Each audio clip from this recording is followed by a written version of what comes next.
Drop in the comments what language you are currently learning and how you reached or decided to learn that language. Make sure you do that, and let's continue with the video.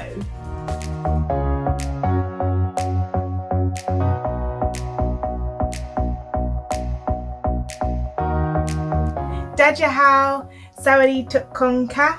Hello everyone and welcome back to my channel. Please smash that subscribe button, join the family, hit the like, hit the share, tell your friends, tell your family.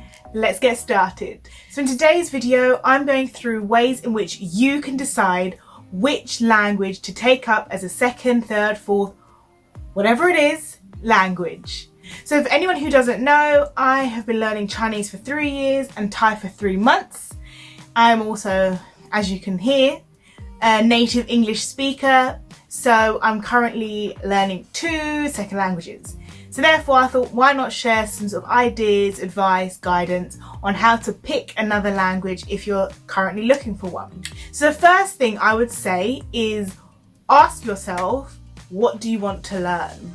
I mean, it's very basic and easy, but I think that should be a starting point. Because at the end of the day, if you do not want to learn French, then why would you pick French unless you had other reasons, which I'm going to be covering in one of the other points. But I think start with what you want to learn. Start with where your passions lie, because if you enjoy it, you're more likely to stick with it. And sort of linking into this, I think the next thing to sort of consider is, why do you want to learn? So is this pure passion? Is it for a job? If it's for a job, then what languages would be best in that industry? Is it for travel? Well, if it's for travel, are you looking for something that is likely to be widely spoken, say Spanish or French? I feel like those two are quite widely spoken languages around the world in terms of countries. Or is it sort of, for example, if you're going to Asia, would you want a language that is really good for you in Asia? If you're going to Africa, would you want a language that's really gonna benefit you in multiple places in Africa? So these are sort of things to consider in terms of learning and why you want to learn, what your passion is for the learnings. And sort of considering this will just narrow down your choices, because there are 6,500 languages out there. I was shocked when I found that out. I was like, whoa. So to narrow down the 6,500 to the 1 or 2 that you're going to be learning, you're going to need to put some filter. You're going to need to put that filter low to high, high to low, cheap to expensive, whatever it may be, you're going to need those applied. So another one to sort of consider is what languages do you already know? So for example, if you're an English speaker, would it be easier to do Spanish or French because you know it's quite similar? Or do you want something completely different, say an Asian language which is quite different to English? So consider what you already know. I think there are some pros and cons to this. So pros is easier, it's quicker, you're cutting down how much you're having to know. However, the cons could be you may get confused and you may find yourself dipping in and out of multiple languages when you shouldn't be. So for example, you're meant to be speaking Spanish and next thing you're speaking Portuguese. So be careful of that, but I think if you are confident in your own abilities and if you're in a stage where you think you've got it, then I say go for it. I say do you, boo-boo. Because they say you should start with a language that's similar to yours. I went from English to Chinese, like not even remotely similar, okay? Not even remotely. Yet here I am. It always depends on you. So I studied French for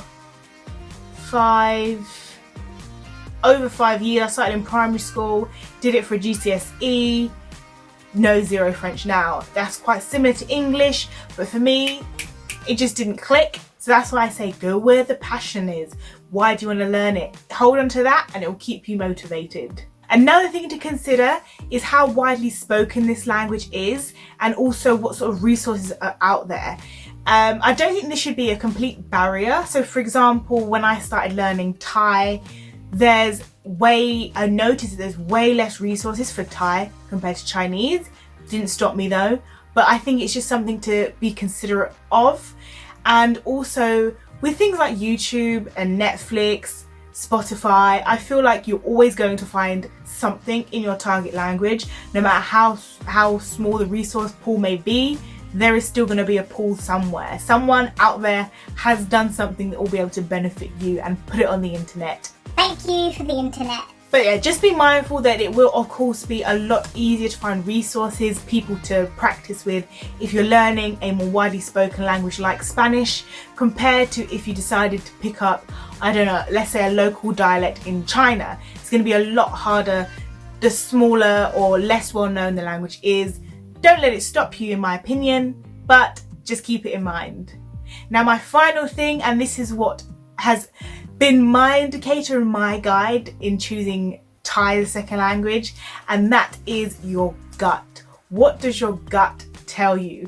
When you think of that language, my gut tells me what to do. For example, before I started taking up Thai, I was like, well, I already know, well, I don't know. I'm already studying Chinese. I've got more time on my hands now because of lockdown. Why not use this opportunity to try and pick up another language and see how I go? And for me, I was very close to, it was between Japanese and Korean for me. Thai wasn't even in the equation because I'd heard how similar they were to Chinese. However, I started to listen, I then discounted Japanese, I can't remember why, but I did, so it was down to Korean. And I started to listen to some Korean stuff, and by this point I was already watching K-dramas. So I was like, okay, cool. But for some reason, it just didn't click. I was looking at YouTube, because I always start on YouTube. I was looking at YouTube and I was like, something's just not, my gut isn't in it, something's not clicking. Then I got into some Thai dramas, and I don't know, it was like a light bulb moment. I was like, learn Thai. And my gut was like, learn Thai. And next thing you know, I booked an italki class, and here I am 3 months later, still learning Thai. So go with your gut. It is your best indicator, in my opinion. It hardly ever will steer you wrong. So listen to where your passions are. Listen to what your gut is telling you.